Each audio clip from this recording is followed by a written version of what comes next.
There are more than 27,000 registered sex offenders in Wisconsin, compared to fewer than 20,000 in Minnesota. And as kids head out trick-or-treating tonight, it's important to know where those offenders live and what rules they have to follow to keep your family safe.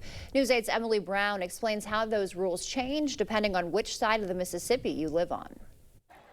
Spooky decorations, an easy way to delight trick-or-treaters to your porch on Halloween.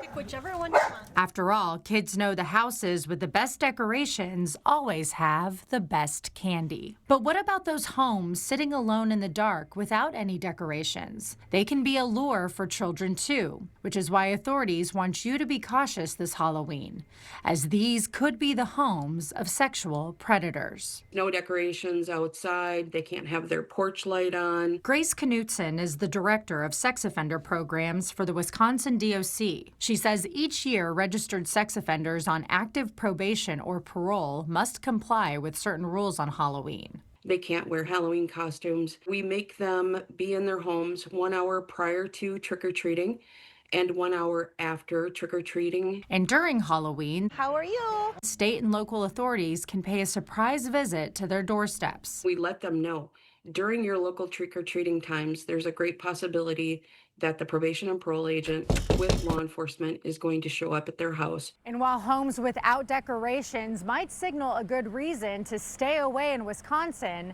it's not the same case in Minnesota.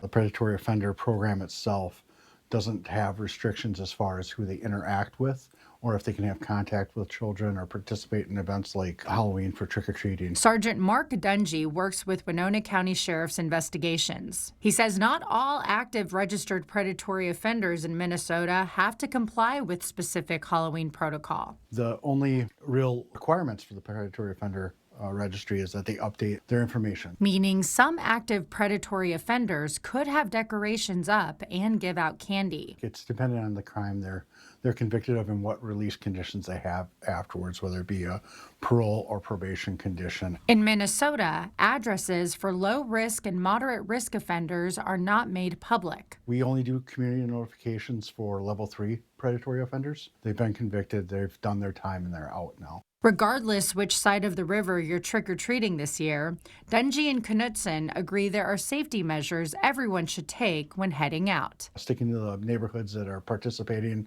the well-lit areas, and have the decorations up. Standing at the doorway, not going inside the house. We tell kids all of the time, you should not go into any houses of the people that you don't know. You should not enter any cars of people that you don't know. Have that conversation with the child when they're back home. Hey, how did trick-or-treating go tonight? Anything come up? Did you have anything that made you feel unsafe? After all, anytime there is any kind of predator or any kind of offender and there's an opportunity to commit a crime, they're going to take an opportunity.